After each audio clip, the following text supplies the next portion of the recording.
Hello to all my dear followers. I'd like to welcome you to a new chapter of What if Naruto trains to become a Genjutsu master alongside Kurenai? At the top right of the screen, I've left a card with a playlist showing all the chapters of this fanfic in order. Please, I ask for your likes and comments so I can bring you more chapters. Without further ado, enjoy. Why did we have to leave again? Tsunade groaned as the two Sanins and their apprentices approached Konoha's massive gates. I was on such a winning streak, she said miserably. Don't you mean I was on a winning streak? Naruto retorted from where he was walking, grinning slightly as he saw Shizen hide a giggle from the now usual picture of him putting her master down. His good mood had nothing to do with the massive roll of banknotes sealed on his person that he had managed to accumulate during his almost month-long mission with Jiraiya. Nothing at all. Me, you, what's the difference, Gaki? Tsunade bemoaned to him as she counted the winnings Naruto had brought her. During their trip back, Naruto had found that the easiest way to keep Tsunade from contemplating trying to leave or complaining was to offer her obscene amounts of cash to gamble with. Of course, this led to the obvious question of what he was doing with such an amount of cash as readily available, as he was only a recently promoted chunin who hadn't even had his first promoted mission just yet. Once Tsunade had learned of his amazing luck, she had quickly set into motion a form of gambling that Jiraiya had commented should be illegal, as Tsunade would start the betting, losing spectacularly until she was down to her last bet, then trick the others into betting something that was infinitely more valuable than she should be able to because of her luck. Then, once having their promised items present, have Naruto sit in her place, thus winning those items and all of her losses back, almost always at least threefold. This process continued in every village they came across on their leisurely return to Konoha. By the time they were at Konoha, Tsunade had enough money to pay back most of her debts and enough left over to easily live a life of comfort for the rest of her days. Naruto was easily set for the rest of his life if he decided to retire as soon as they returned to Konoha. Whoever mentioned that gambling was an addiction with bad consequences obviously had never met Naruto. Papers? The gate guards, Izumo and Kotetsu, asked. Upon noticing that Jiraiya was smirking, Naruto and Shizen were reaching for their ninja papers, and Tsunade was scowling. They did a double take at being faced with the two loyal Sannin of Konoha. That's okay, Jiraiya-sama, Tsunade-sama, Shizen-san.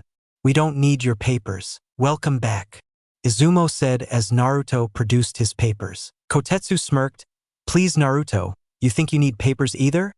He asked as Naruto smiled softly. Nobody could match your chakra signature, he admitted to Shizen's raised eyebrow. Naruto shrugged, admitting that his signature was unique before replacing his papers and signing the sheet for incoming shinobi after Jiraiya, Tsunade, and Shizen had. All right, Sarutobi-sensei wants to meet us as soon as we get in, so we're off to the Hokage Tower, Jiraiya said as he started to walk down the main street towards the Hokage Tower. The group fell into their usual haphazard formation as they continued through the bustling streets of Konoha. As it was near noon, the traffic was almost at its peak. It didn't take long for the pointing and whispering to begin once the older population pointed out who was walking down the streets of Konoha, especially since this particular kunoichi seemed to have forever vowed that she would never set foot back in Konoha again. As if to draw even more eyes, Jiraiya was also with her, causing this to be the first time that the two loyal Sannin had ever been seen together within Konoha since before the Kyuubi attack almost 14 years ago. To top it off, she was seen with Konoha's perhaps most infamous and questioned chunin, Naruto Uzumaki, the chunin whom had, reportedly, saved many civilians during the invasion a month and a half ago, the chunin who was now counted as one of the most dangerous foes any inexperienced ninja could ever run across, and even a threat to those whom had the experience needed to fight him by their enemies. As they were walking down the street, Naruto recognized the chakra signatures of Teams 7, 8, 9, and 10, their senseis except Kakashi and Anko. The relief he felt about the fact that Kurenai was healthy enough to be walking with her team was quickly eclipsed with a shiver of fear. Remembering that Naruto had yet to actually speak with his previous classmates and teammates about his promotion, as well as what Kurenai had told his clone before dispelling, Naruto froze in the street for a few steps, causing the rest of his party to look back at him questioningly. I'm just going to meet you at the Hokage Tower, okay? He asked quickly. The resulting stares of incredulity weren't something Naruto should have been so frustrated with. Why? Tsunade asked, obviously suspicious and slightly upset about his sudden change in attitude.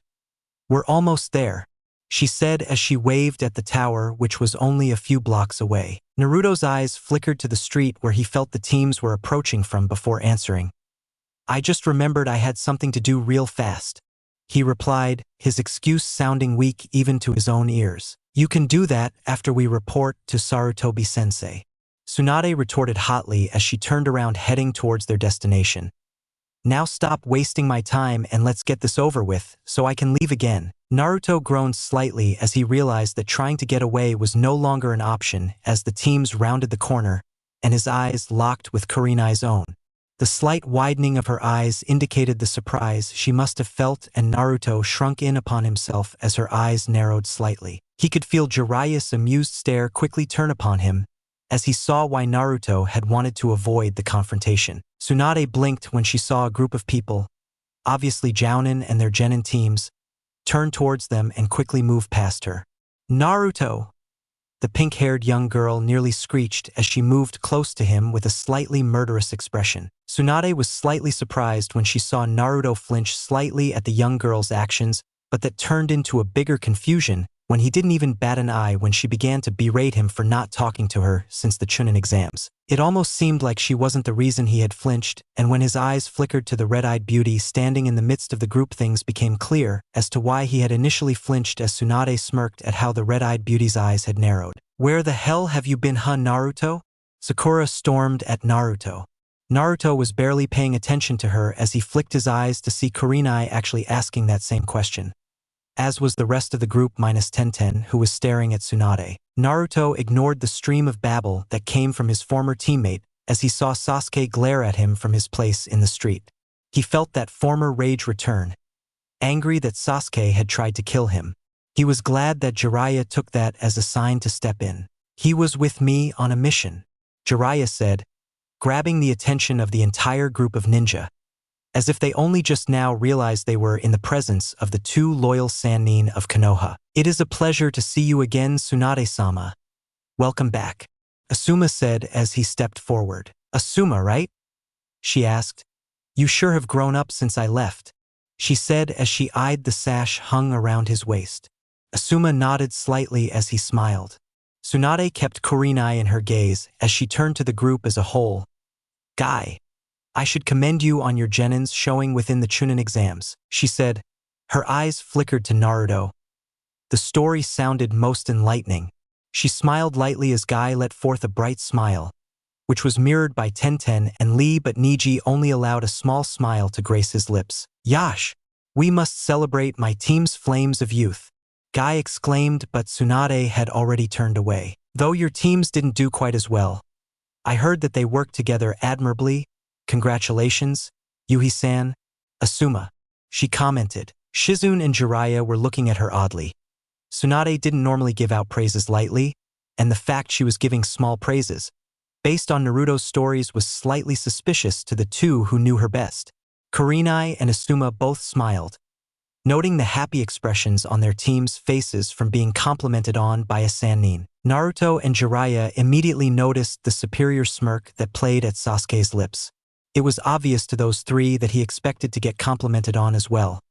However, Tsunade's eyes passed over him, and Sakura as if they weren't even there as she nodded her head slightly. It took a few moments of silence for Sasuke to recognize the slight that Tsunade had just given him, and the scowl that took over his face did nothing to endear him to Tsunade beyond the arrogant, self-centered person Naruto had described in his tales. Recognizing Sasuke's anger, Jiraiya spoke once again.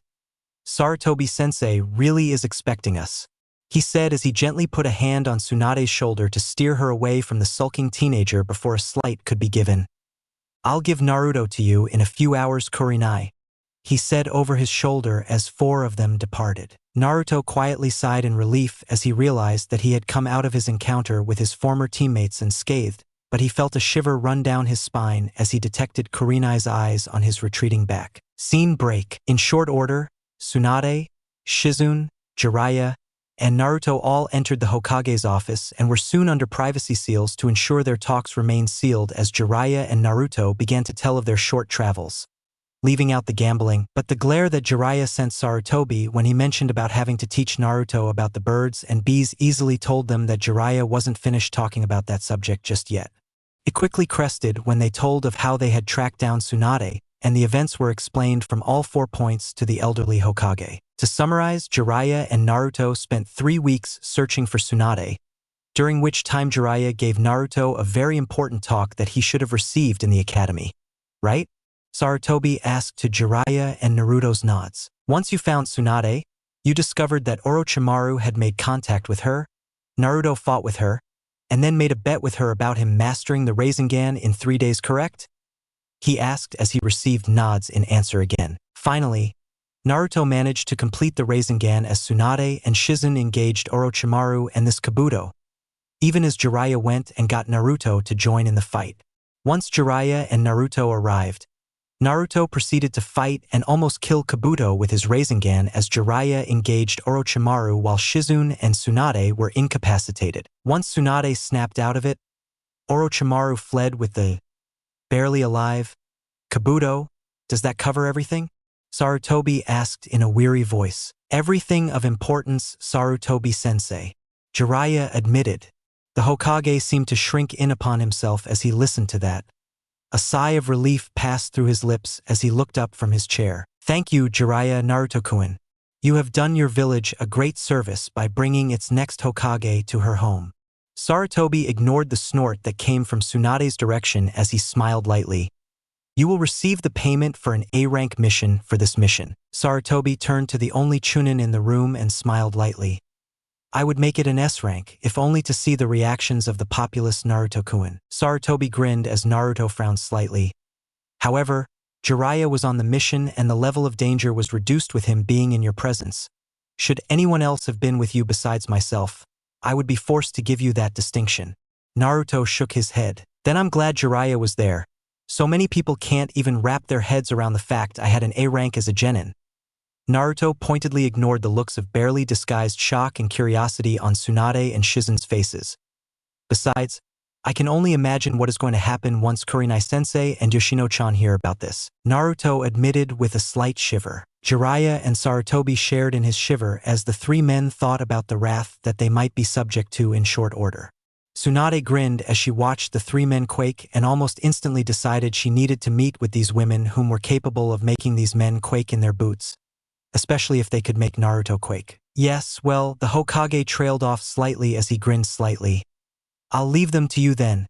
If that is all, Naruto-kun, you are dismissed so I can debrief Tsunade and Shizen.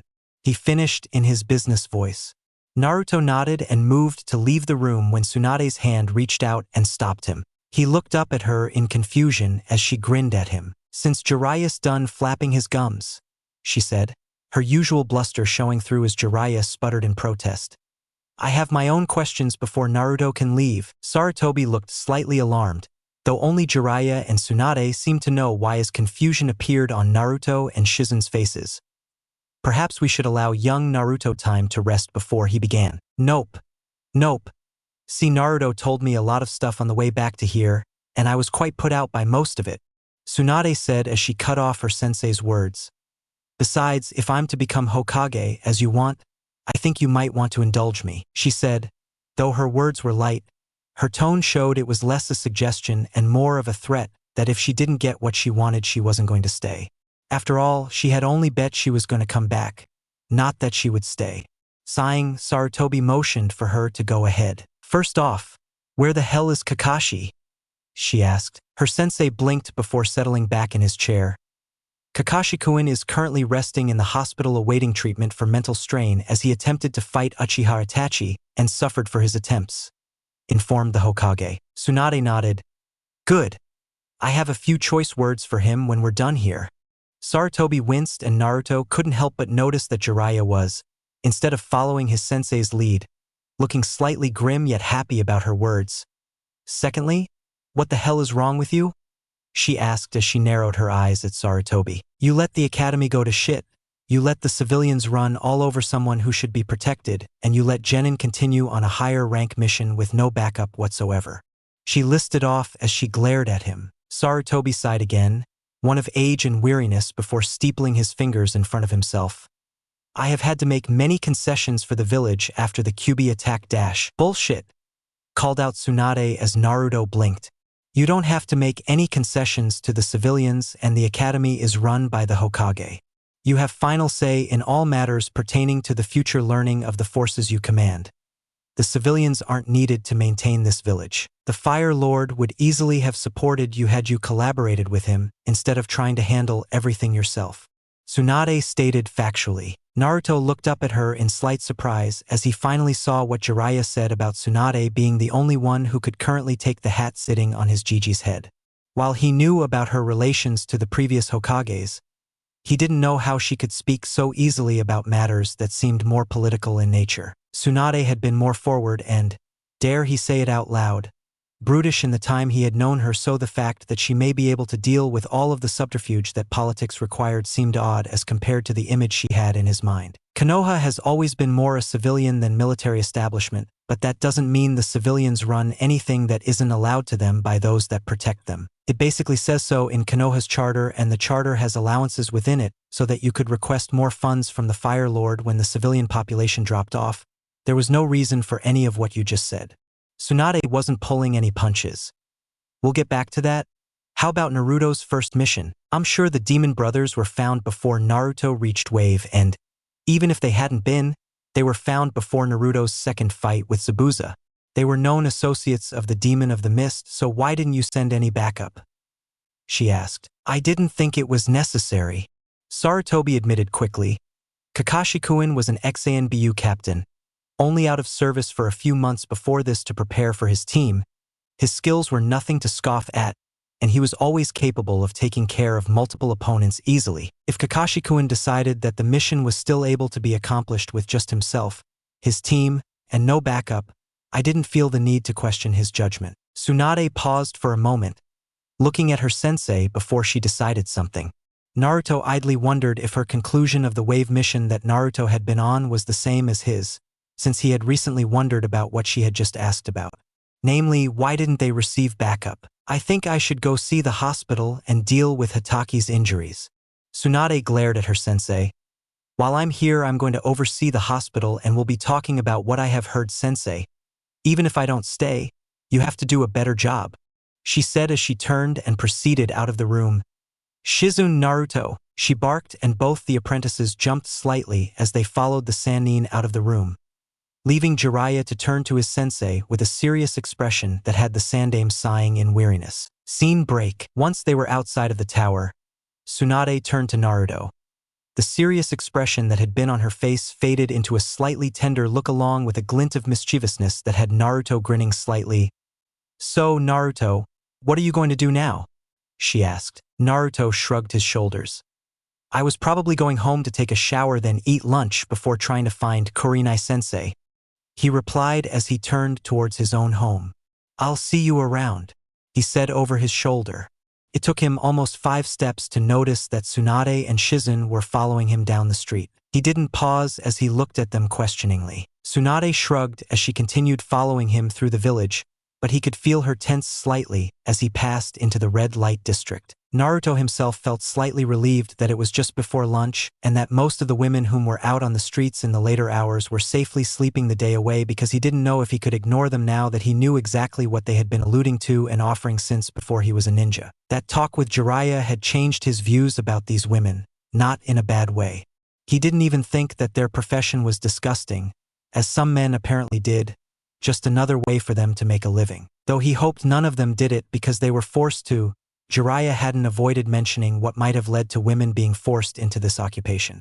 Naruto had a hope that he could help those women eventually. After all, while it may not have been those forced into this occupation, some of these women had helped him throughout the years, and Naruto didn't want their kindness to go unrepaid. As a result, when the few women that were present waved at him as usual, he strived to keep the slight discomfort he felt at what they had been offering him for so long down as he greeted them the same way he always did. Before long, Naruto reached his apartment complex. He turned to face Tsunade and Shizune to see their reaction to his living space. He was treated to Shizune looking shocked, and Tsunade had her lips in a tight line as her eyes scanned the whole area before locking on his apartment. He waited patiently, knowing that this would probably be the usual reaction to his living arrangements, since Yoshino and Shikamaru, to a lesser extent, had both had similar reactions. This is where you live? Tsunade asked, and Naruto didn't fail to pick up the disappointment that filled her voice. He shrugged as their eyes locked. Since I left the orphanage, he answered. Why didn't you move into the apartments offered to new orphan genin? Tsunade asked curiously. Naruto blinked. What? He asked blankly. Tsunade's face dropped to another frown as she placed her hands on her hips. I can't believe how uninformed you are on some things, she said exasperatedly, before answering Naruto. There's a set of apartments set aside for those orphans whom become a ninja. The rent is based off the average genin income. Utilities are paid by the village as a concession, and it's much closer to where genin have to report for in times of attack. Naruto blinked again.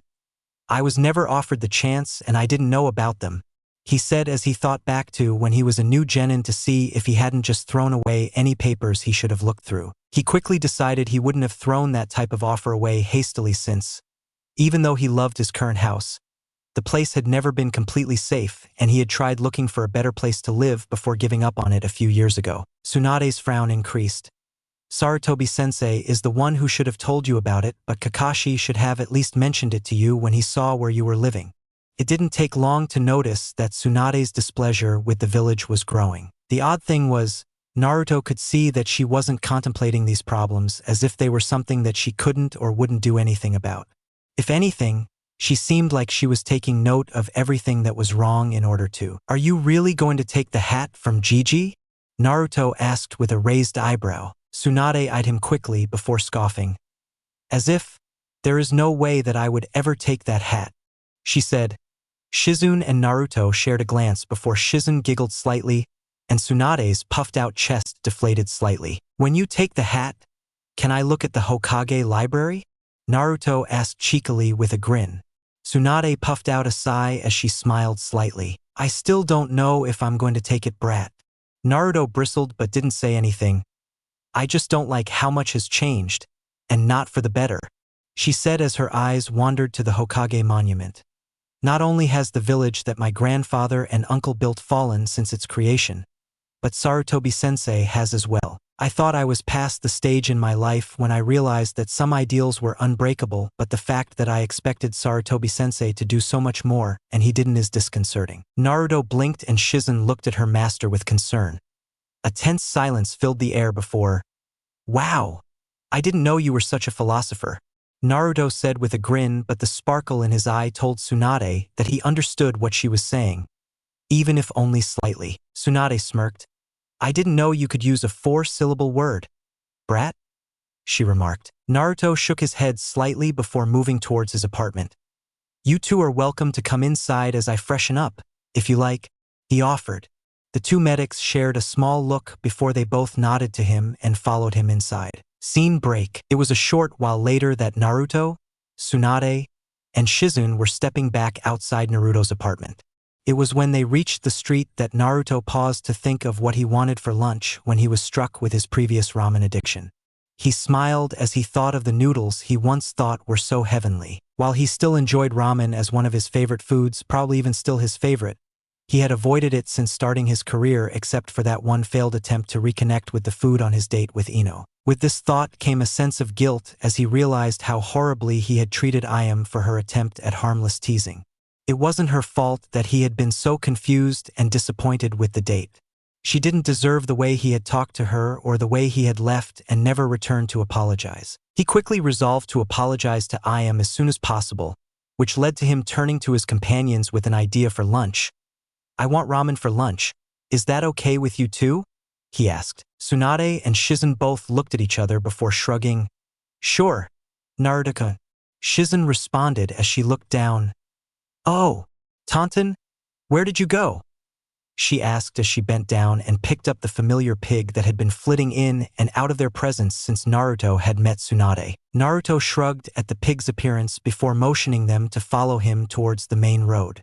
Their short walk was accompanied by many more staring and whispers as Jiraiya was no longer standing next to the trio of shinobi. When they were nearing the familiar stand of the Ichirakus, Naruto turned to his companions, deciding to apologize first so their meal could either be eaten in amicable silence or they could find another stand. Could the two of you stay out here for a second? he asked with slight trepidation as he looked at the flaps concealing the stand that he once called a second home. Why? Tsunade asked, though there didn't seem to be much irritation, as Naruto would have expected. She seemed more genuinely curious. Naruto frowned slightly as he responded, I'll tell you the whole story while we're eating, but I would like some privacy for this, please. There was a moment of silence before Tsunade spoke and Naruto could feel the teasing smirk on her face. Fine, brat. Just make sure you introduce me to your girlfriend after this, she said. Naruto caught onto her implied jaunt, but he just nodded without correcting her. Thanks, I'll be right back, he said as he approached the flaps. Taking a deep breath, he stepped into the familiar place with a sigh. The place hadn't changed since he had last visited it, and the sight and smells of this familiar place brought a smile to his face before it was wiped as he watched Ayam come out the back while wiping her hands on her apron. Ayam's eyes immediately locked onto his, and a tense silence fell over the two as Naruto kept his eyes on her own as Ayam's took in his newer look. It didn't take long for Ayam to finish her observations before her eyes narrowed as he took another step into the stand. Naruto internally flinched as he saw her eyes held none of the normally warm feelings that she had always projected to him. May I help you? She asked frigidly. This time, Naruto flinched physically as he heard the tone that reminded him all too much of how the villagers usually spoke to him. He could see her eyes widen slightly at his actions, but he quickly recovered before blurting out, I'm sorry. Silence fell once again in the small stand as Ayam looked at him with a penetrating then incredulous look as Naruto shuffled slightly before looking away from Ayam, shamed. I shouldn't have been so angry or curt with you when I was here with Ino, and I shouldn't have stayed away for so long. Regardless of how busy my life has been, it doesn't excuse the fact that I turned my back on you or the old man. You two helped me when almost no one else would, and you fed me when no one else would. I know my words are not nearly enough to simply forgive me for what I did, but all I can do is say I'm sorry, Naruto said passionately. Naruto breathed in deeply as he kept his eyes averted from Ayam as he spoke his apology. Even after a silence filled the void that had once been his voice, Naruto couldn't bring himself to look up. He hadn't bared himself to someone so completely since his breakdown with Shikamaru, but he knew Ayam since he was old enough to have memories, and she had always been close to him. Trying to give a half-hearted apology would only have made things worse, not bridge the gap that his idiotic actions had caused. Naruto blinked as he felt a warm hand cup his chin, and gently bring his head up so his eyes slowly panned across Ayam's face before locking with her penetrating stare once again. The two stared at each other for a few tense moments that seemed to stretch into an eternity before Ayam spoke softly. If you ever talk to me like that again, I won't ever serve you ramen, she said threateningly. Naruto would never tell her that this particular threat didn't hold as much weight as when she had previously made it, when he had accidentally pranked her when he was younger. To her, this was the ultimate threat. The act of forbidding Naruto his Ichiraku ramen was akin to sentencing him to everlasting torture when he was younger. Understand? She asked. Naruto nodded furiously and a smile spread across Ayam's face as she stepped closer to him and wrapped him in a hug.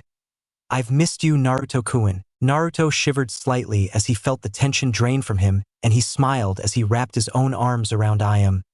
I've missed you too, Ayam, he said before falling silent as he enjoyed one of the only hugs he had ever received from Ayam. It was a few moments before Ayam gently disengaged herself from Naruto's arms and stepped back while looking at him. Where's the old man? He asked. In the back. He'll come running once I get your order, Ayam said flippantly as she smiled at him. So, Chunin, huh?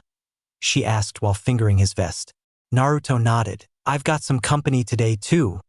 Let me go get them, he said as he turned from Ayam, poking his head out the flaps and called to Tsunade and Shizune, whom were surrounded by a group of youngsters as they all stared at the legendary kunoichi.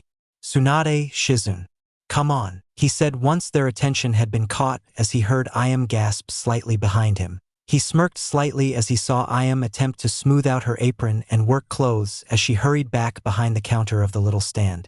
Ayam glared lightly at Naruto's smirk, but the pushing open of the flaps of her stand brought her attention back to the legendary kunoichi and her apprentice stepping into the stand. Ayam's eyes widened slightly as she beheld them standing in her stand, and Naruto chuckled lightly as Tsunade smirked and Shizune seemed to blush. Ayam-chan, may I introduce? he said with an exaggerated flourish as his smirk widened.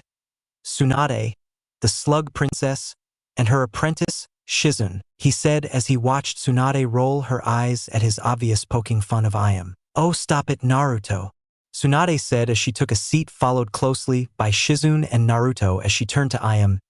Ignore the brat. He's just trying to annoy me, she said with a smile. Ayam started lightly before her years of experience as a waitress took hold as she expertly flipped her order pad open. It's all right, Naruto-kun is good at doing that, she said while shooting his, still grinning, face a glare. What would you like?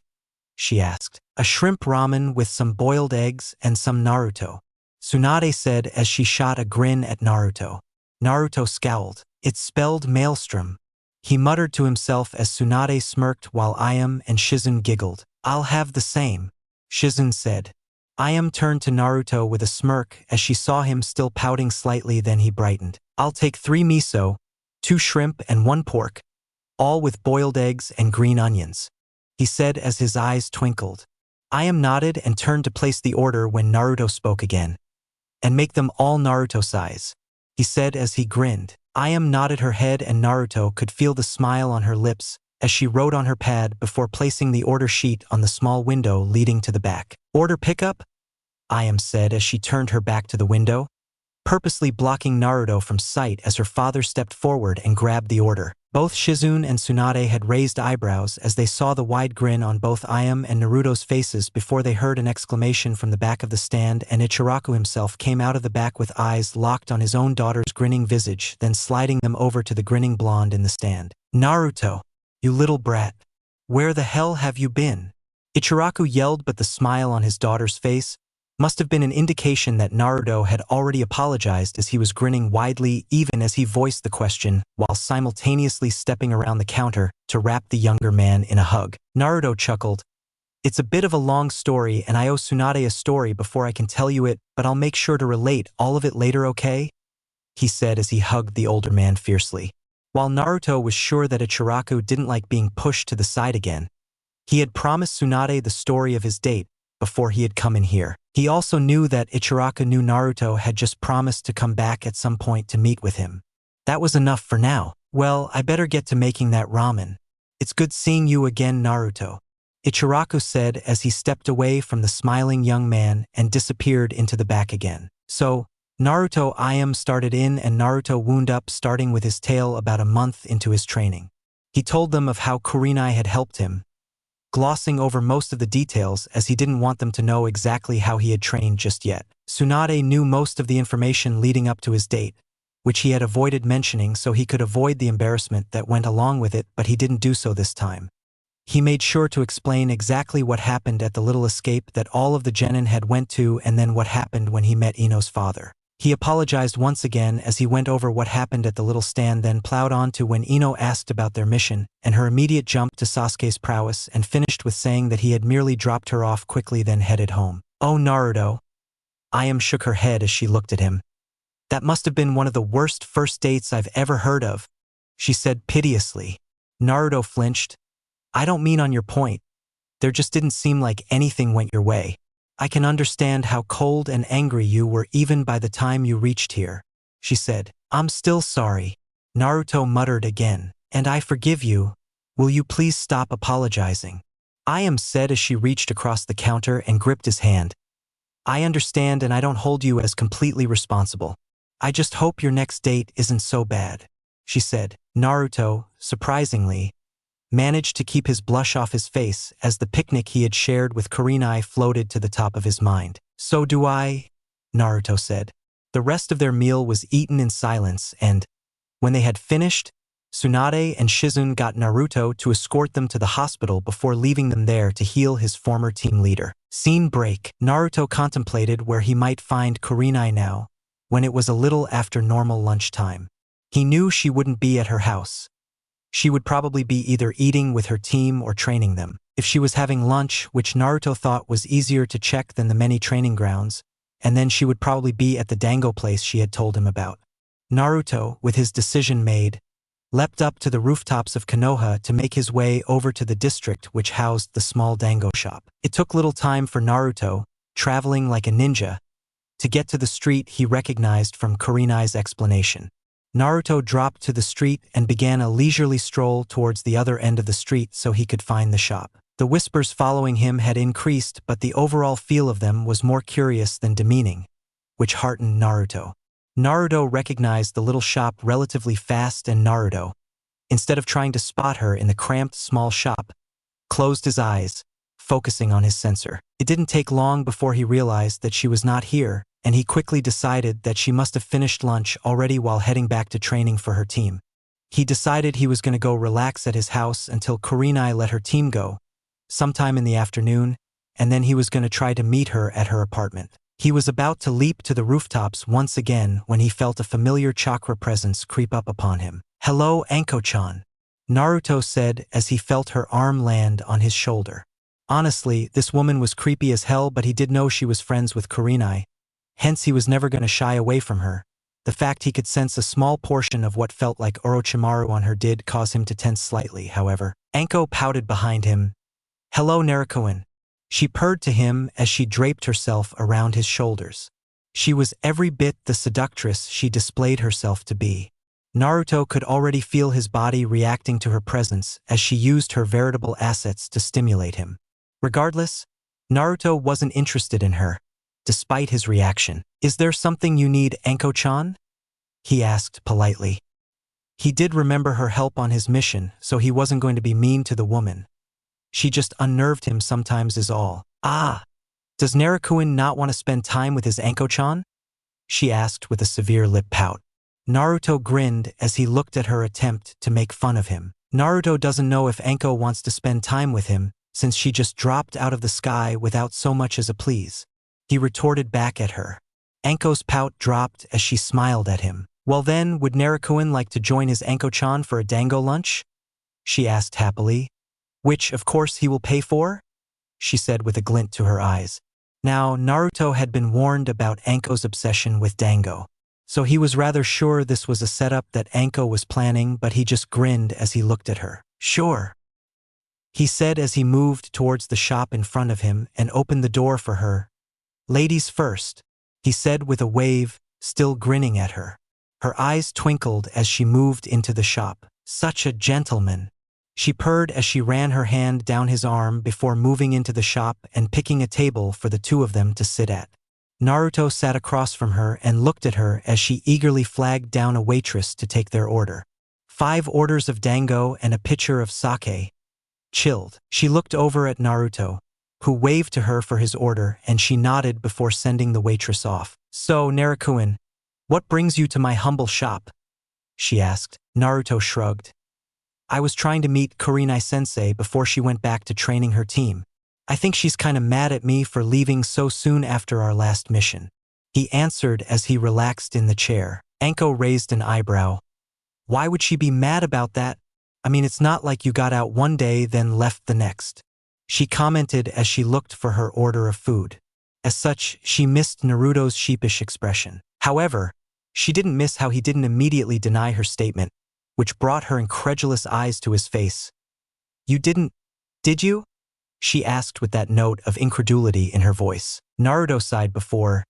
"Yes, actually I did," he said, and at Anko's whistle, he looked nervous. "I didn't have a choice though. Jiraiya decided he was taking me, and I don't get to tell him no. It's an unfortunate side effect of being his apprentice," he explained.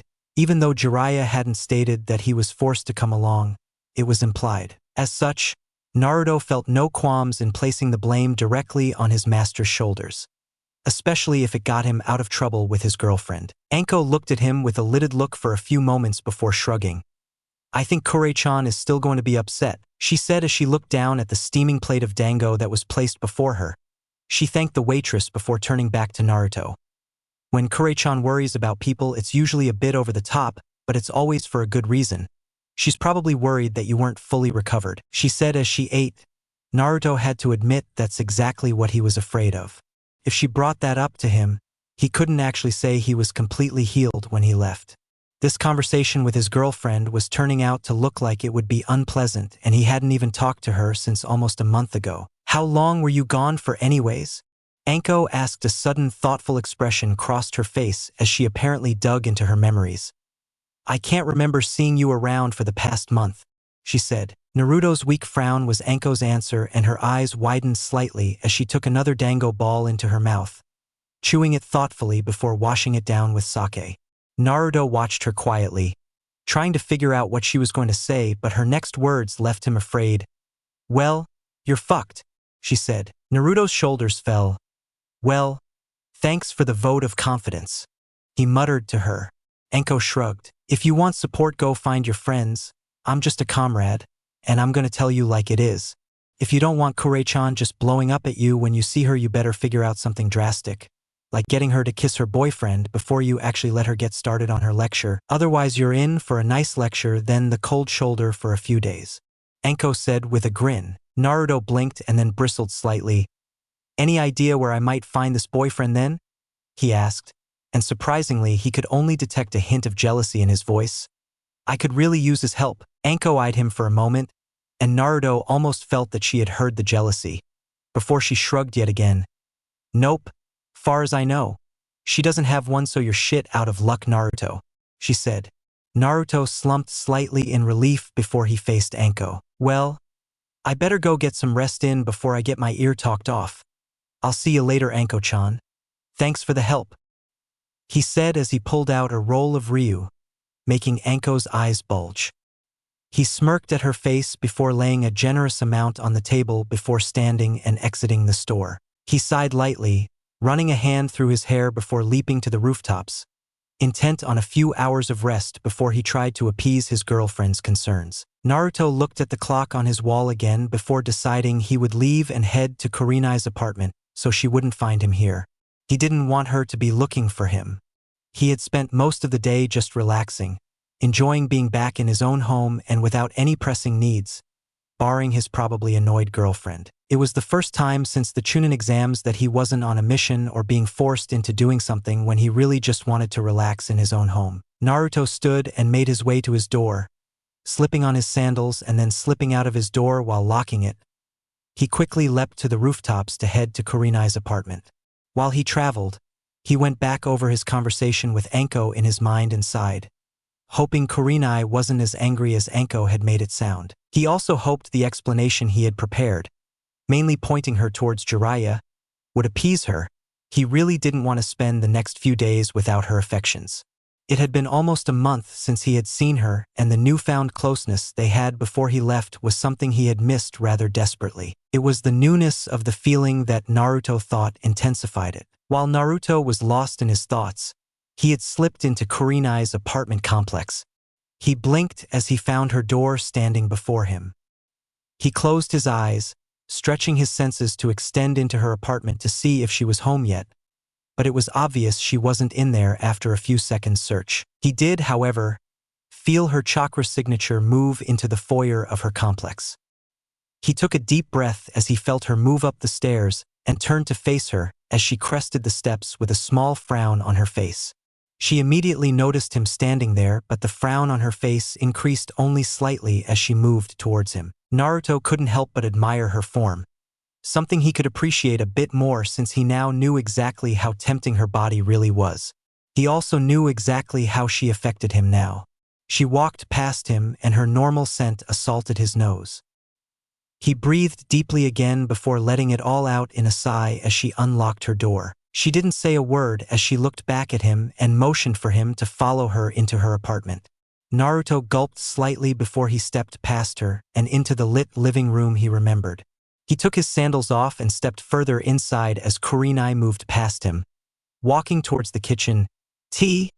she asked lightly. Naruto nodded at her and she disappeared into the kitchen as Naruto walked over to her couch and sank onto it. It didn't take her long to brew the tea and then she was back in the room, bringing familiar teacups. She sat down next to him and handed him his cup before sipping her own and leaning back against the couch. Naruto was slightly worked up because of all the preparations he was going through in his head. So when Kurenai moved and put her teacup down, he almost missed her question. "So, you went to get Tsunade-sama?" she asked. Naruto nodded. Yeah. Jiraiya kind of forced me," he said with a wince. Kurenai raised an eyebrow. It took you and Jiraiya a month to track her down? She asked, again lightly.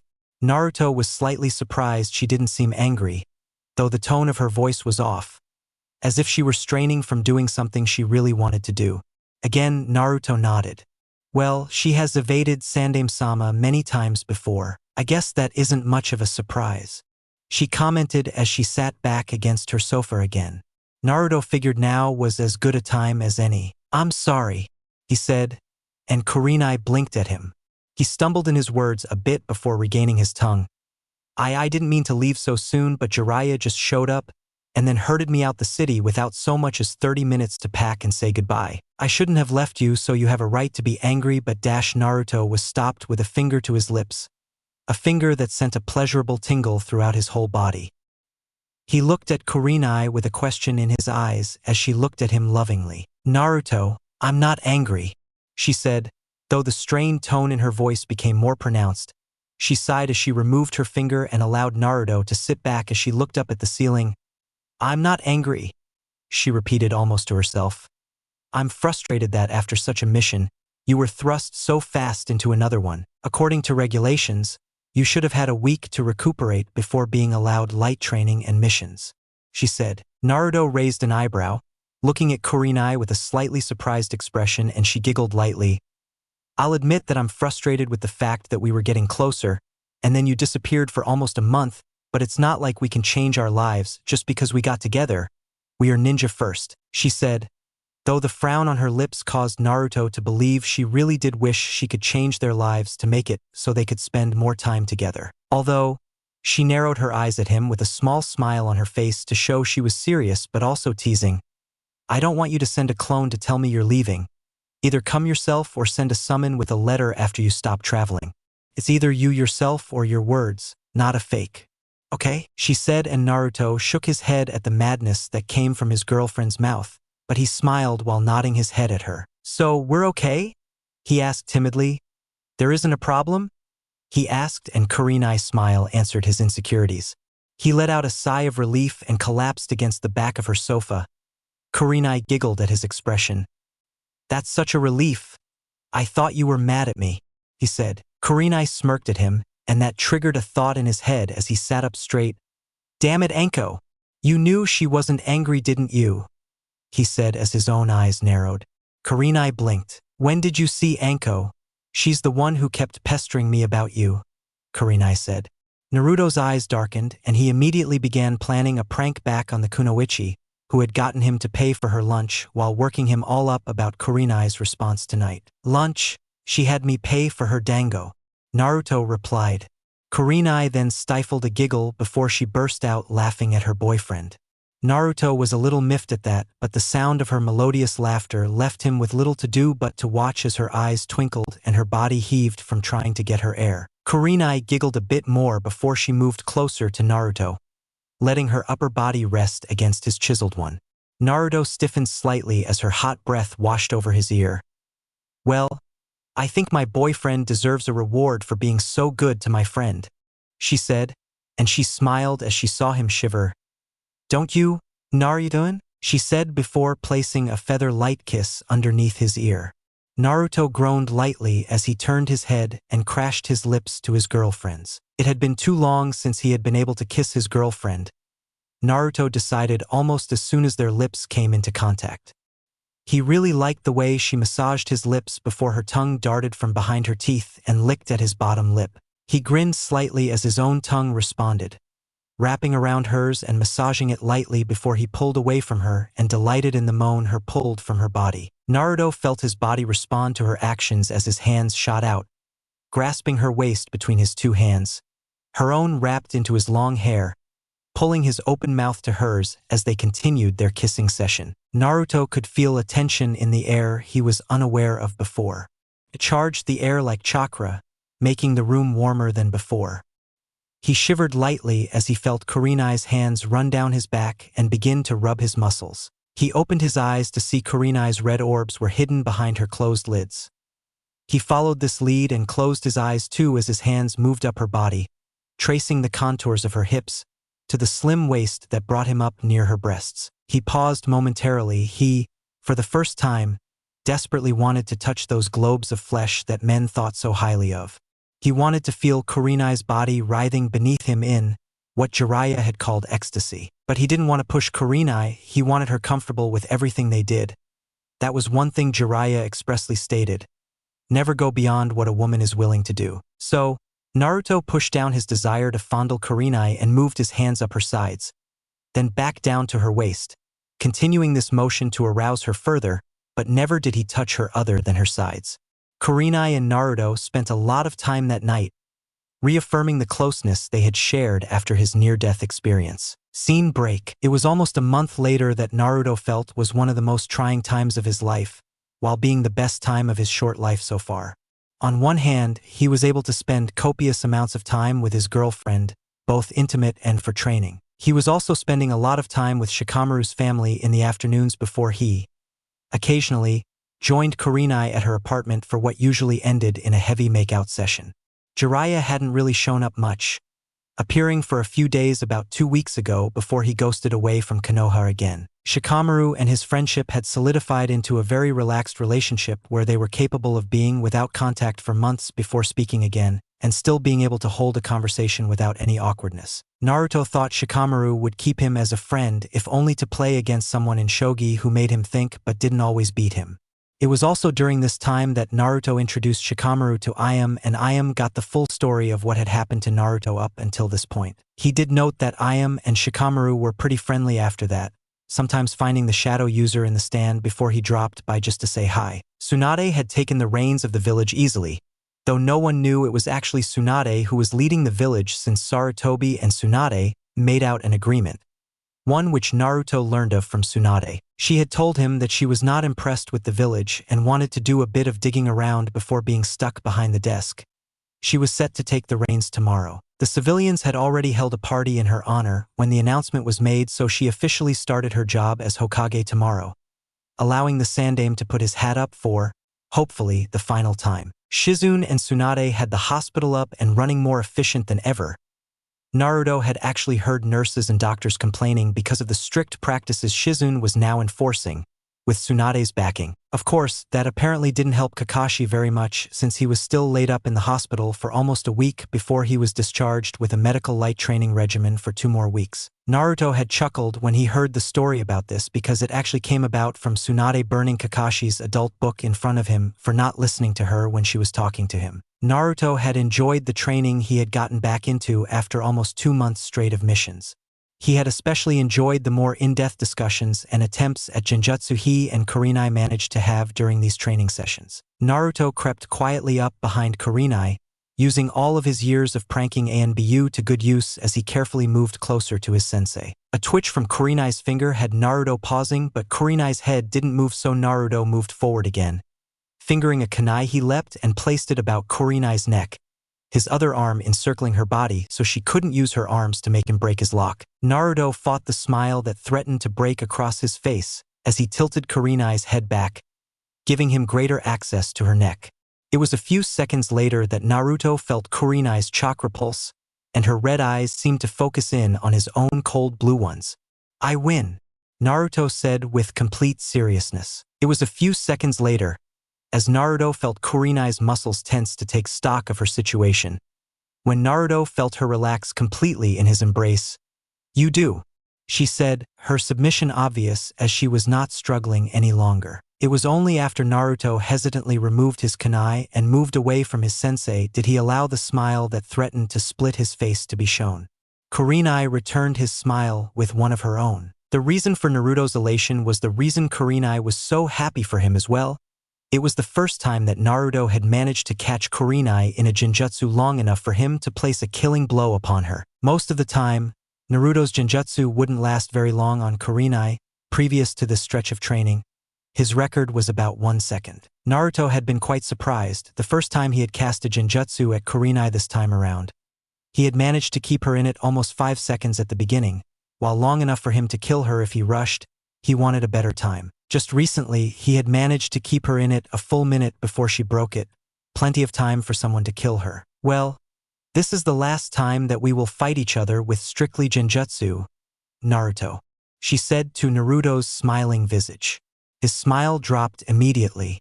I have no more I can teach you about Genjutsu. All you need is to practice, she said after seeing his expression. Naruto's smile immediately bloomed again. Their smiles reflected one another for a few more minutes before Kurenai drew herself up, looking much more proper than before. Uzumaki Naruto, I hereby declare you a master in the field of Genjutsu, due to the terms agreed upon by the hidden villages, she declared. Naruto's wide eyes were her only answer. His thoughts went into overdrive. He was only a chunin at this point. He had only been studying Genjutsu about 5 months and he was already a master. He thought it took years to master a branch of one of the ninjutsu areas. How could it be he was already considered a master in Genjutsu when he had only been a student for so short a time? He turned to ask Kurenai these questions when she continued in a subdued voice. According to the hidden villages, when you can manage to land a killing blow against another recognized Genjutsu master using only Genjutsu, you are considered a Genjutsu master. The only other way to be named one is for another master to evaluate your prowess and declare you one with the approval of at least 2 other masters. It doesn't matter if you have the branch complete or not. The master title may not seem as hard to get as a ninjutsu master title, but it holds a lot of weight, Naruto-kun. As much as it strikes at my ego to say that you are a master after only 5 months, you also know me much better than you will know your enemies, so don't let it go to your head. Okay? She said as she looked at him. Naruto nodded. I won't, Kurenai-sensei. Thank you for your teachings.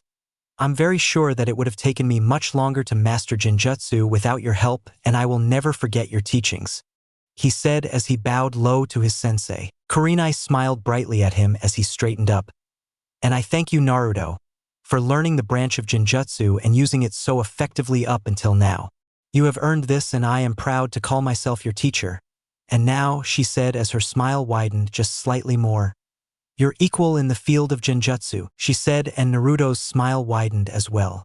Naruto waited a moment more before stepping forward and wrapping his girlfriend in an intense hug, enjoying the feeling of her body pressed against his, and the feeling of contentment he felt when her own arms encircled his in response. Thank you, Kurenai-chan, he said, and the warmth in his voice was unmistakable. They separated a few moments later, both still smiling as Kurenai spoke again. We need to go see Hokage-sama. He needs to update your file with this, she said. Naruto nodded and the two began walking away from their secret training spot near his heated waterfall. It was before the two reached the edge of the forest when Naruto spoke. What do you say to having a dinner date to celebrate tonight? He asked, having become considerably more comfortable with asking her for dates since he had when he first tried. Kurenai glanced at him and smiled. Sure, she said as her hand reached out, lacing with his for a few seconds before she dropped it again. Naruto frowned, unhappy with how they had to keep their relationship secret from everyone. The only person who knew about it was Jiraiya. Not even the Sandaime or Tsunade knew of it yet. It was this thought that brought the next suggestion to his lips. Would you mind going out for that date tonight? He asked, seeing her raise an eyebrow as she looked at him.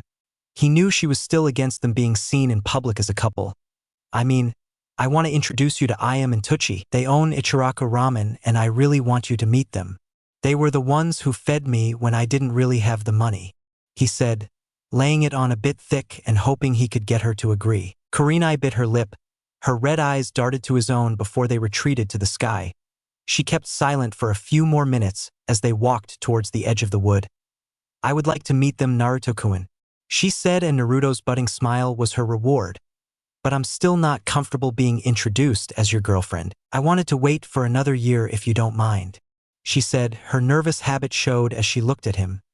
The way her lip was now being gnawed upon instead of being chewed showed she was worried about upsetting him by saying what she wanted. Admittedly, Naruto was upset that she still did not want their relationship public, but she had provided even more reasons why she did not want their relationship to be paraded just yet during these past few months. As Naruto learned more about Kurenai, he learned she was slightly worried about what the public would think about her dating someone almost a decade younger than her. She was also worried about what her small group of friends would think, more along the lines of whether they would treat her the same or change their attitude, not if they accepted what she was doing. They were great friends, just she couldn't help but wonder. Naruto sighed sadly. Okay, Kurenai-chan, he said, though even he could hear the exasperation in his voice. He saw Kurenai go to apologize, but he held his hand up. No, I'm not happy that you don't feel comfortable yet, Kurenai-chan. But I'd much rather be together with you like this than not be together at all if the village would just drive us apart. He said as he looked away from her. Plus, I want you to always be able to tell me what you really feel. I don't want you to lie about something you aren't completely comfortable about. He added. Kurenai looked at him. Then her eyes panned around the area before she stepped closer to him and tilted his face, grasping his lips in a heated kiss. Shoving her tongue into his mouth, she ravished his mouth with her passion before pulling away from him. His glazed look thereafter had Kurenai smiling warmly at him. Thank you, Naruto-kun, she said warmly as they then turned and left the comfort of the forest, sun shining to the Hokage's tower entrance when they did. Scene break. They had to wait a small amount of time before entering the Hokage's office. It was a bit of a surprise to the both of them when they walked into the office to see Tsunade behind the desk instead of the Sandame. Tsunade? Naruto asked. Tsunade looked up from her paperwork with a smirk. Who'd you expect? She asked, her eyes twinkling. The Candy Man? Well, you are sweet Tsunadeheim, Jiraiya said from his place at the window. Naruto rolled his eyes. What a corny line. And Tsunade's eyes followed Naruto's, but she glanced back at Jiraiya with a small glare. Shut up, Jiraiya, she said before looking back at Kurenai and Naruto. We were just talking about you, she said to Naruto. Naruto's eyebrows rose. What about? He asked. Tsunade glanced at Jiraiya and with a subtle nod, Jiraiya began. I was asking for her permission to take you on a training trip, he said. What were you going to train him in and how long would it be? Kurenai asked from next to Naruto. Naruto glanced at her before looking expectantly at Jiraiya, whom shifted uncomfortably on his seat. I was going to teach him sealing, some more ninjutsu of mine, some collaboration techniques with the toads, Jiraiya said, his arms crossed over his chest as he thought a moment before continuing. If the toads deemed him ready, we might start the training necessary for him to become a sage. Of course, this would be what I'm focusing on. I'd still train him in taijutsu, and I think you can give him some training material for what he has left of Genjutsu, he said as he looked at them. Actually, we came here to tell you that Naruto has passed his Genjutsu mastery test, and I have already granted him the title. We were going to inform you so you could update his file, she said as her lips twitched when they saw Tsunade and Jiraiya both look at Naruto with a bit of shock. Already? Tsunade whispered as she looked at Naruto. Then Kurenai. He managed to beat you with pure Genjutsu already? She asked with a hint of incredulity. Naruto shrugged as Kurenai spoke. He knows me much better than he will know any enemy, and he is familiar with my attack style. This makes it easier on him to fight me, but it also makes it harder. The both of us are aware of our weaknesses and strengths because of the time we've spent training together, so it is little surprise he was capable of passing so quickly, Kurenai stated as her eyes slid to Naruto. However, that does not discount his accomplishment. He is a true Genjutsu master, and I will be treating him as one of the only 2 recognized masters left in the village, she said as she looked at the 2 Sannin. Naruto beamed in pride from Kurenai's compliments. What she said was very true. While he may have an easier time getting Kurenai into a Genjutsu because he knew how her thoughts worked to an extent, it was also easier for Kurenai to get hers to work on him because of the same reason. Jiraiya and Tsunade shared a look before Kurenai continued. But this has nothing to do with the fact you still haven't told us how long you wanted to take Naruto out of the village, she said as her eyes locked on Jiraiya's. Jiraiya and Tsunade shifted a bit before Jiraiya spoke. About 3 years. Naruto's eyes widened and he blinked in shock as he looked at his master. He wanted to bring him away from the village for 3 years just for a training trip? How did that make sense? Naruto's eyes flickered to Kurenai and he was surprised to see, not outright rejection, but curious contemplation going on in her head. He really did not want to leave her so soon after getting to know her even better. Why do you have to take me out the village to train? He asked as he turned to Jiraiya. I could easily be trained here and still go on missions, he suggested. Jiraiya shook his head. Take these last 2 months for example, Naruto. I was in the village for no more than 3 days total. I have a spy network I have to contact and I need to travel for that to work. If you stayed here, you would get a fraction of the training I could offer you in return for leaving, he reasoned. Naruto thought for a moment before he looked at Tsunade, Seeing her staring at Kurenai, he decided to turn back to Jiraiya. "Why does it have to be so long then?" he asked as he watched Jiraiya's eyes flicker to Tsunade.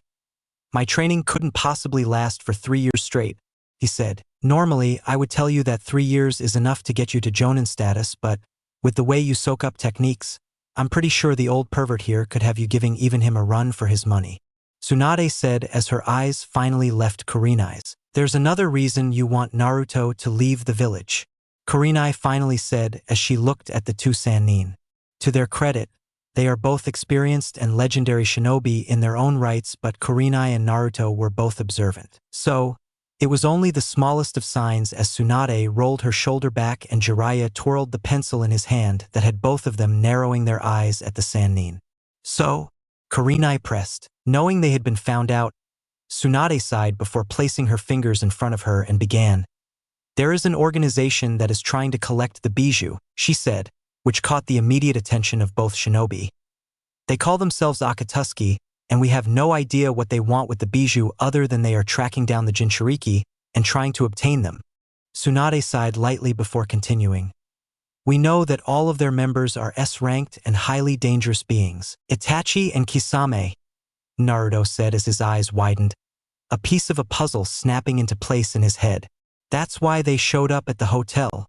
That's why they were trying to get me," he said as he looked at Jiraiya, who nodded solemnly. "Exactly," Tsunade said, but was cut off before she could say anything else. "Wait a minute," Kurenai said as she rounded on Naruto. "You faced Uchiha Itachi and Hoshigaki Kisame?" she asked, a hint of fury building in her eyes. Naruto shrugged. "I was trapped in a hotel room waiting for Ero Sennin to show up. I improvised and managed to keep them from hurting me for all of about 5 seconds, he said. Of course, he purposefully kept the fact that he literally blasted Kisame away from him for insulting Kurenai and attempting to hurt Itachi purely because he had supposedly hurt her. Brat did pretty good, too, Jiraiya said as he chuckled, enjoying how Naruto frowned at his name for him. Not a scratch on him, and Kisame was blown through a wall. Boy, was he pissed, he said as he chuckled. Naruto saw Kurenai narrowing her eyes as her analytical mind went to work. "Anyways," Tsunade said, stopping further disruptions and drawing Kurenai's attention, "we need you capable of fighting these level opponents, Naruto, for when they come for you. Unfortunately, the only 3 people who could train you are myself, whose free time is about to be sorely limited, Sarutobi-sensei, but I really want him to enjoy his retirement this time around, especially so he can get to know Konohamaru and reconnect with Asuma," she said, and Naruto nodded, understanding that, finally, there's Jiraiya, who, well, I'm hesitant about, but I have no other choice. She finished with a shrug of her shoulders and a chuckle at Jiraiya's whine behind her. Naruto's eyes darted from Jiraiya, then back to Kurenai, whose expression was guarded, then back to Jiraiya and finally rested on Tsunade before he sighed. "Can I have some time to think about this?" he asked. Tsunade nodded. "The time limit for Jiraiya to leave is about 2 weeks. If you decide you want to go, you can leave any time into that period. If you wait too long, Jiraiya will have to leave without you, and I can't promise to be sending you on too many missions because of the risk factor, Naruto. Konoha has only 4 people who are, single-handedly, capable of fighting S-rank ninja on these terms: myself, Jiraiya, Kakashi, and Guy. I can't afford to place Guy and Kakashi on the same mission just for your protection," she said as Naruto nodded and Kurenai and he left the Hokage's tower. They separated, Kurenai heading to her apartment and Naruto headed to his, both to prepare for the date that was going to happen later that night. Scene break. Naruto waited until it was close to 7 that evening before heading over to Kurenai's apartment. He smiled as he dropped down onto her street and made his way into her apartment building. He quickly moved up the stairs, making sure no one saw him as he approached her apartment and knocked on the door lightly. He didn't wait long for Kurenai to answer the door, dressed in a revealing red dress that complemented her eyes perfectly. He gulped lightly as he drank in the sight of her very curvaceous body being contained within her dress. He noticed that she had on light makeup, some silver earrings, and the bracelet he had bought her while they had been on the bandit mission almost a month ago. He smiled up at her. Knowing she knew he was checking her out, she smiled back.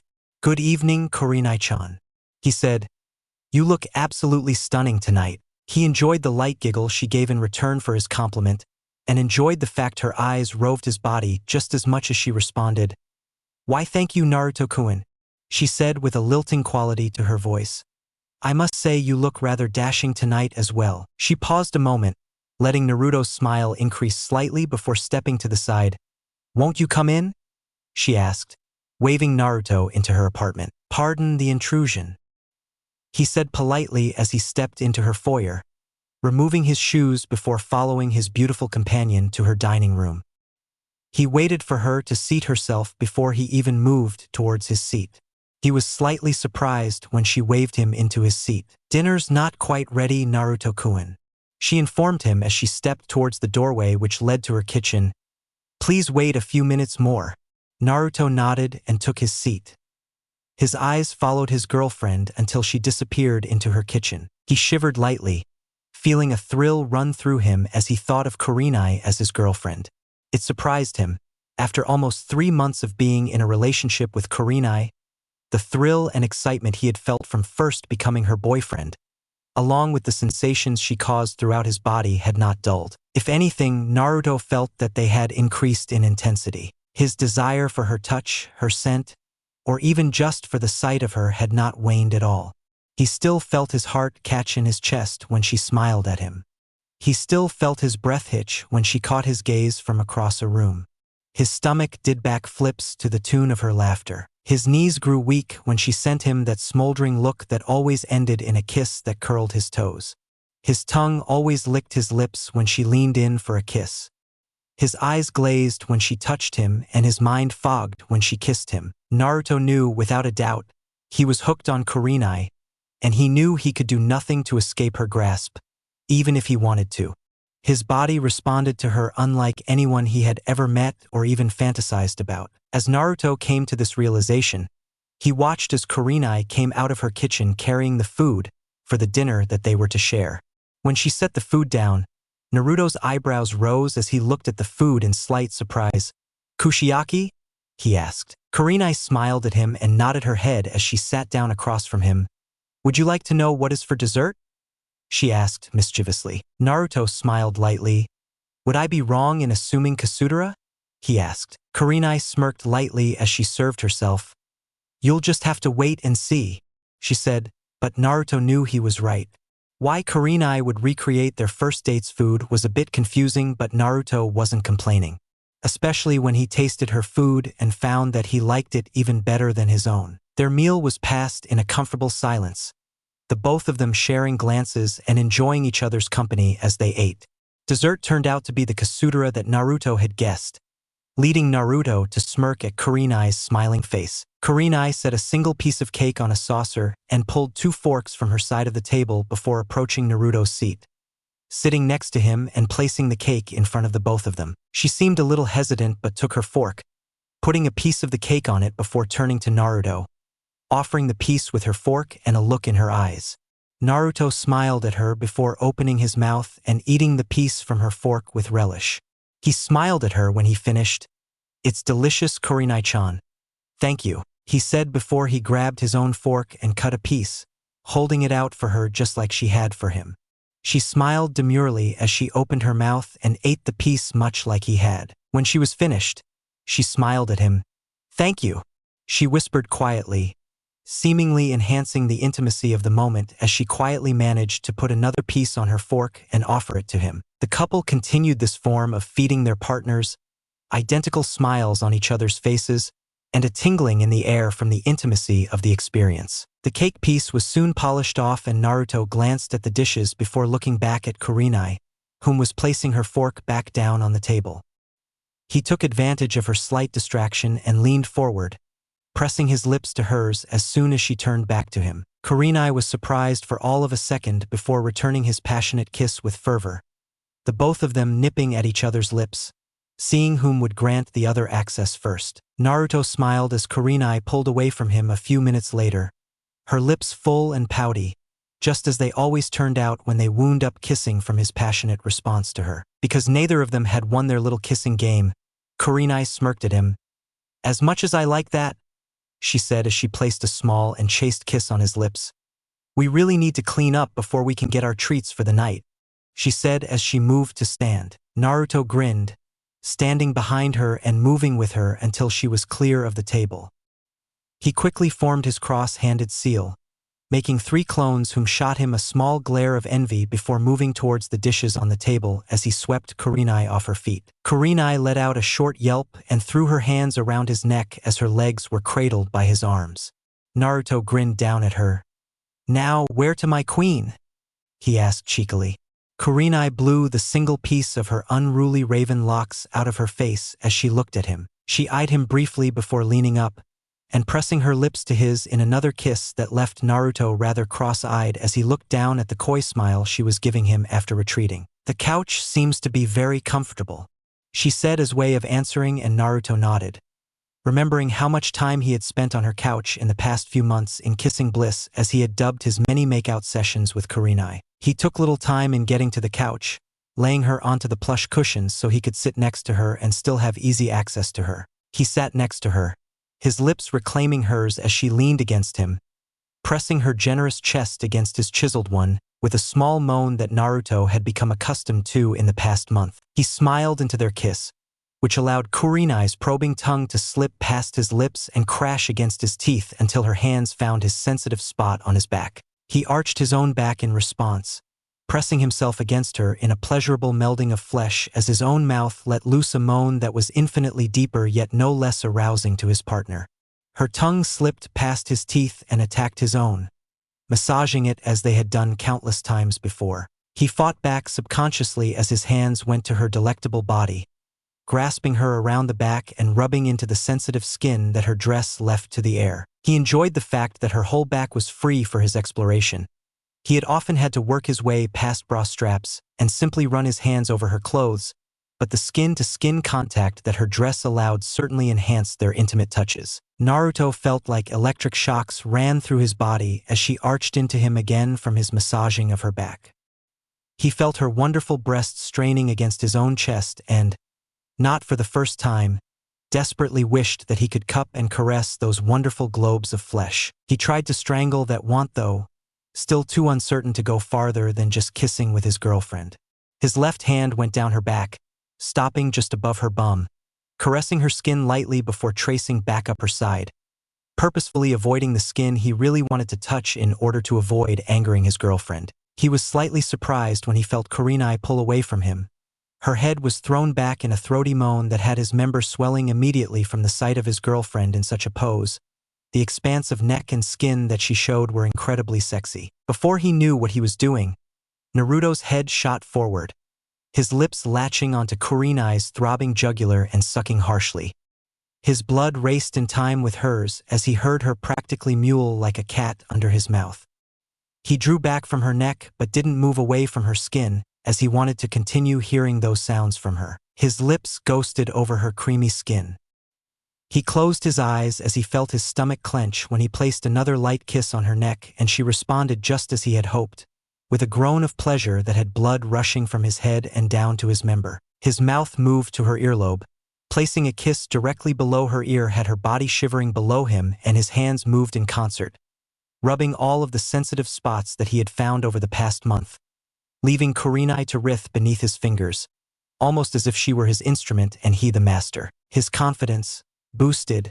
Naruto's mouth moved from her neck and to the expanse of shoulder that her dress exposed. He latched his lips onto her skin again, suckling it gently this time, but hard enough to where he could see a bruise beginning to spread from where he had placed his lips. His eyes locked on the bruise and a sense of satisfaction came over him that he had never felt before, as if the marking upon her skin, however fleeting it may be, was significant in a way he would have never imagined. He felt a rush of pride at the fact that he had marked like that and that she was his. As odd as that may have been in his conscious thoughts, Naruto's teenage body was now overflowing with hormones. His normally ironclad will overridden by nature's call. The odd thought brought, not disgust, but pride and a sense of satisfaction that emboldened Naruto. Before he was conscious of the fact, Naruto's hand moved. His right hand slid down to her waist, sliding onto the silky feeling of her dress. His left hand went to her head, threading into her raven locks with pleasure. He latched onto her neck again, drawing forth another throaty moan that had his blood pounding in his ears as his hand moved up her stomach, softly stroking it before he reached her bust and gently cupped her wonderfully full breasts. He hesitated for a moment as he moved his mouth, dragging his lips across her neck once again so she would moan and to see if she would stop him. When the moment had passed, his hand gently squeezed her through her dress. His blood turned to a raging inferno when he heard the moan that elicited from her body. He felt her breath grow ragged from his ministrations, and he moved his mouth up her chin and captured her lips in another kiss as he gently rolled her breast in his hand, marveling in the weight that he carried while wondering how her breast would feel without the dress in the way. That thought was ripped from his head as he leaned back slightly, watching as Kurenai's glazed red eyes seemed to travel around the ceiling of the apartment they were in, and her chest heaved. Even as he still cupped a breast with his hand, he saw Kurenai coming back to him, her eyes starting to focus, and he didn't want that. He wanted those eyes glazed in pleasure and her writhing in ecstasy beneath him. He leaned forward, crashing his lips to hers, and he felt her tense as he squeezed her breast when he did. He hesitated but a moment, wondering why she was suddenly so tense when he saw her red eyes widen, and then her hands were at his own chest. Instead of caressing, they were pushing him harshly away from her body. "Stop!" she yelled as she pushed, making Naruto almost stumble from the couch from the power she put behind the thrust. Naruto recovered from her push slowly, pushing himself up from on his back, and his eyes were wide as he watched Kurenai. Her chest was heaving from the short breaths he had allowed her between her moans. Her dress was slightly askew from his gentle groping, and her hair was mussed up even more than normal from where his hand was ripped from it. Her lips were full of blood, looking pouty. Her cheeks were flushed with a delectable blush that Naruto had never seen on her face before. It was bigger and redder than he could ever remember. All of this paled in comparison to the piece of her body that stopped Naruto dead in his tracks from jumping her again. Her red eyes stared at him with an expression that he could place with such certainty that it broke his heart to see this look on her face, of all people. That look was fear. The fear that was present in her eyes was one that reminded him almost too much of the citizens of Konoha from his younger years. He had never thought he would ever see that look from her directed upon him. It paralyzed his mind, and he did only what was instinctual, his hand reaching out to her in a silent plea to withdraw that look and allow him to touch her again. "Kurenai-chan dash," he said as he reached for her. The flinch away from him was something that broke his very soul. He felt his eyes watering as she continued looking at him with such a look. Her hand came up, pushing across her breasts, and she used her other to push herself further away from him on the couch. I think you should go, Naruto," she said shakily. Naruto's heart couldn't bear such a remark. She couldn't possibly mean what she just said. There was no way his Kurenai would ever tell him to leave her. "Please dash," he whispered. "Please, Kurenai-chan," he said brokenly. Kurenai's own fear abated slightly, and Naruto saw a small ray of hope, but when he reached for her again, her eyes grew guarded once more. "Please leave, Naruto," she said. Her voice was definitely not the musical tones he had heard from her up until now. Her strong voice was fractured, sounding almost as broken as Naruto's had, but Naruto had no choice now. He couldn't stay here with what Kurenai had just said. He stood and, with a last broken and apologetic look at his girlfriend, Naruto fled her apartment. In his haste, he didn't even grab his sandals. He just flung her door open and ran as fast as he could out her apartment, never hearing the strong sob that followed him. His fleeing form was hard to follow as he leapt from the street up to the rooftops of the surrounding buildings. He leapt from rooftop to rooftop, attempting to see his way in the dark through his blurry tears. He stumbled once, falling down a 2-story building, causing his teary face to be covered in dirt and his spotless kimono to tear and become stained by some liquid that was in the alley he had fallen. Naruto stood again and moved on. The night accepted his pain, his loss, his suffering, and his agony. The trail of tears he left was unseen, his path undeterred, and his form was swallowed by the blackness of the night.